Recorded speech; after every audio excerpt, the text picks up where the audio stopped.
I'm here with Winnie Byanyima. She's the Executive Director of UNAIDS. That is the Joint United Nations Program on HIV and AIDS. Winnie, thank you so much for joining me here at Davos. Thank you for having me. Now, I know you're from Uganda originally. What would the average person in Uganda think of an event like Davos? Well, Davos is a meeting of world political and business leaders, and people know that it is here that an economic agenda is shaped informally. So people take it seriously. They're not here, but they know that the rich and powerful are shaping what the world will be like for them. How do they feel about that, do you think? Not good, because actually the right places where decisions about the future of humanity should be are places where we are represented equally, such as in the United Nations. But this is the world we are in, and that's why some of us come here, because we have a message from those who are not heard and who are not here. Yeah, I understand that you have a strong message for the attendants at Davos this week. What is that message? Several. One is that the world is facing multiple crises: the pandemic and its effects, the food and fuel prices that have gone up, the cost of living, and the war in Ukraine fueling these. But that the impacts are not shared evenly, that the developing countries where we work, my organization, to fight HIV/AIDS, we are seeing disastrous impacts there. And I'm here to call on the world leaders here to address in particular the issue of the high indebtedness of the developing countries. Right now, their debt repayments have more than tripled in the last 10 years, with the dollar strengthening against their currencies, with rising interest rates. They find that now the budgets already small for health, for education, for fighting HIV/AIDS are now being taken up by debt repayments. Sometimes the debt repayment is 4 times the health budget. Just the debt interest rate is 4 times more than the health budget. We're seeing our work of ending a disease like HIV/AIDS, we're seeing health facilities losing.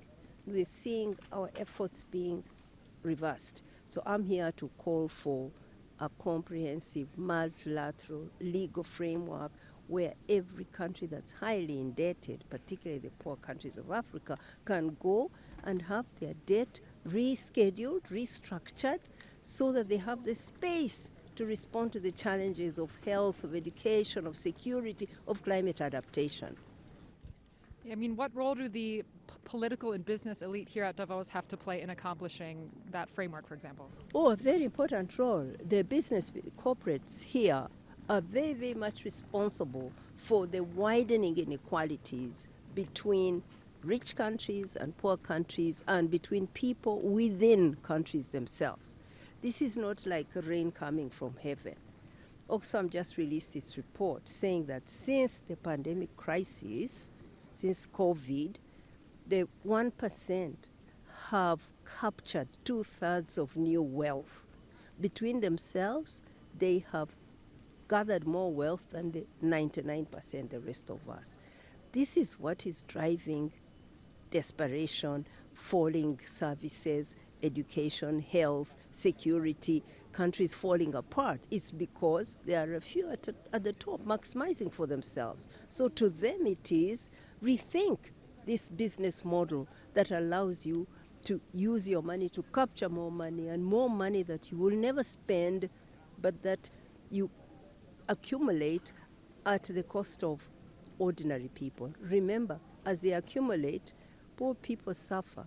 1.7 billion people today, their wages have been outpaced by the current inflation. They are suffering, while a few are capturing billions they will never use. So the message to them is, you're responsible. Do something. Change your business model, work more fairly, pay good wages, support a minimum wage in every country, pay your taxes, because many of them maximize because they've put themselves out of the tax bracket. Pay your taxes. So we can't have health services, we can't end a disease like AIDS when you, with the broadest shoulders, are not paying your fair share. I understand your organization is also working to provide health services for people that have fled Ukraine. Could you talk to me about that? Absolutely. Ukraine is one country where our work had succeeded, where because we had been able to build the capacity of ordinary people in their communities to deliver services for themselves. And that is when it works, because people come forward in confidence and have dignity when they are collecting their tablets from people like themselves. These services were disrupted. People were running. And remember, with HIV, you need your tablet every day to survive. So we worked together with our partners like WHO, like UNICEF, following these leaders, amazing leaders who were fleeing, but at the same time following up their people, making sure that they have their life-saving treatment. We succeeded, but it was tough. And we're still in that job of trying to make sure that those who flee still can go and get their treatment. You know, HIV is a disease with a huge stigma about it. When you've run away from your home and you're in a strange place, the first thing you don't want to do is to say that I am gay and I've got HIV, for example, or I'm transgender and I'm HIV positive. These are not things that will get you a warm welcome. So knowing that their people have run and are with them is so important, and I really salute Ukrainian leaders, community leaders, whom we've supported to keep this work going. Now, UNAIDS has the goal of eradicating AIDS as a global threat by 2030.